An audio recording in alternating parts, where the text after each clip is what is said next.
rantier video of Federico Talks Watches.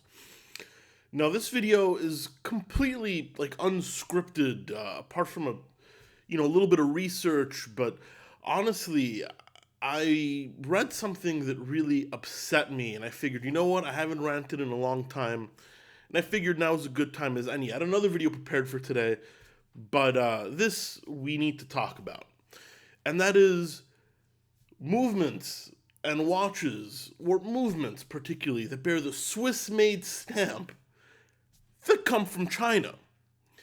Now, this is a story that's been, from what I can tell, been going on for quite some time. I just haven't really realized. Now, before we get into it, customary wristwatch check. Of course, wearing the Hulk today, loving it, really hot in Miami, love the green. I'm enjoying it. It's still my honeymoon period. And of course, also quick shout out to my website, Delray Watch Supply. That's delraywatch.com. I just got a ton of new stock, from an unworn white Milgauss to an IWC Big Pilot, a Rolex Explorer 1, a ceramic Seamaster, and even an H. Moser perpetual calendar. That and a ton more other stuff available at Delray Watch Supply, delraywatch.com, link in the description below. And guys, thank you so much for all the support. I couldn't do it without you. So, if you want to take a look at some cool watches, head on over after this video. But anyway, I've made videos about this topic before. What does Swiss made really mean? H. Moser, a watch company that actually stopped even using the Swiss made logo because they didn't believe that the regulation was stringent enough. It used to be 50% of the value of a product had to be Swiss for it to qualify to have a Swiss-made stamp. Then they upped it to 60%. And, that's just not good enough. And also realize what I said. It's not 60% of the product has to be made in Switzerland physically, or 60% of the parts, but 60% of the value. Can anybody else see how that system can really be abused? Well, in my opinion, it really is happening right now. Two movement manufacturers, and I'm sure there's more, by the name of Claro Simag and Depa.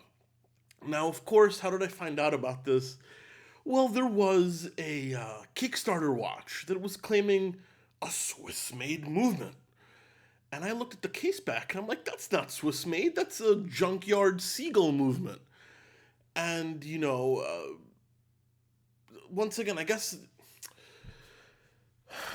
I'm not trying to be harsh against Seagull movements. They do make some great movements. The ETA clones are great. Their chronograph Lamania clone is great.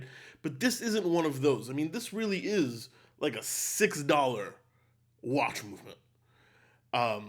With a Swiss-made stamp. And then I did some research, and I realized it wasn't made by Seagull. It was made by a company called Depa. Now, what do they do? So, unlike, maybe getting their jewels from China, or, some movement parts from China, what do? They take the entire Seagull-designed architecture, and I think this is based on the Seagull ST16. And I'm going to put a picture of the Seagull on top and the Depa on the bottom. It's the same movement. All right, same architecture. And I know this movement. This movement is great on a $200 watch and a $300 watch.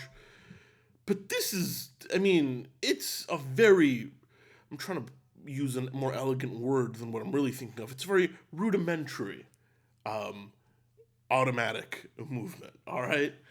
So Depa takes the architecture. They basically buy these movements from Seagull, and they make sure that 60% of the value is Swiss, right? Now, that's not hard, because these movements bought in bulk are, they're cheap.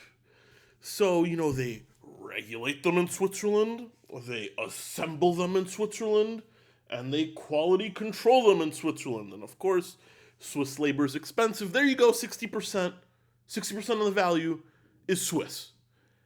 And it's not only like Depa and the shitty Kickstarter brands that do this, but also Claro Simag, who makes movements for companies like Zodiac, companies like Fossil. Now, I'm not saying all Zodiacs and all Fossils are bad watches. Some of them do come with ETA movements, even though I'm starting to think they might be ETA clone movements that are quality controlled in Switzerland. But this is complete bullshit. I mean, I thought it was bullshit to start that, watch companies can make their cases and stuff like that in China because, the rest of the value came from Switzerland. I already thought that was a little shady. And so did companies like H. Moser, who basically make everything in Switzerland and they drop the Swiss made logo. But when you think of a Swiss watch, you think of the movement. And this, to me, I mean, while not illegal, is a complete scumbag move and really hurts the Swiss made mark. Because, yeah, it's not a case, it's not a sapphire, it's the whole crappy $2 movement. I mean, I don't know how much they actually cost. I'm very emotional right now, but I do know this movement well. And I know it's listen, it works, but it belongs in an $80, $150 watch that they're taking these to Switzerland because, they're paying a watchmaker $20 an hour to quality control the movement, to assemble it, and maybe even put some decoration here or there, even though those blued screws are chemically blued. That is not heat treatment, which is a cheaper process. Just because, it takes a Swiss watchmaker, 45 minutes to quality control it and the movement costs $3 in the first place, it's a Swiss-made watch. And you can put the Swiss-made stamp on it. Anybody else think that's complete crap? And, I'm just coming late to the game now because, I mean, my expertise, not to sound like a snob, but I've always worked in luxury watches. And, the cases and the jewels, yeah, that type of stuff has always happened. But I don't really know the market for like $1,000 watches too well. But I did find this out. And this, there's been forums on Watch You Seek and Time Zone. This has been happening for a while. But it's completely shocking to me that this is allowed. The loophole here is the word value. 60% of the value of the movement has to be Swiss. Well, define value. I mean, if I get a Swiss employee to stare at the movement to make sure it works for 2 hours, he doesn't touch it, well, just because I paid him to QC it, does that count as value? Can I now make that movement Swiss made? I don't know. I find it to be complete, excuse my language, horseshit that companies like Depa and Claro Simag are doing it. And I find it even worse that these Kickstarter companies and companies like Fossil are putting Swiss made on their watches when it's a Seagull ST16 bought from China, assembled from China. At least the parts were assembled in China and very little was done in Switzerland. I mean, to me, this really hurts the Swiss watch industry, and regulation has to be done. In fact, guys, if you see any of these Kickstarter brands doing it, call them out. Please, call them out, because there's unknowing people out there that will be like, oh, wow, $500 for a Swiss-made watch? That's a great deal, right? Of course it is. Well, when it's too good to be true, it is what it is. But, I felt I just had to let you guys know how I felt, and maybe you guys didn't know this was happening. Maybe you did know it was happening. I'd like to hear your thoughts. Am I overreacting? One thing is a couple of parts made in the Orient, but another thing is a whole movement architecture, basically a whole built movement that was QC'd in Switzerland and put together like a Lego set in Switzerland. That to me shouldn't count as Swiss made. That to me is borderline fraud. Even though I'm going to be 100% clear, it does not break the law. But I think, regardless, complete bullshit. Guys, let me know what you think. Am I a little too emotional? Am I a little too, a little too angry over nothing? I mean, I don't think so, but, maybe just the heat of the moment. Let me know in the comments section below.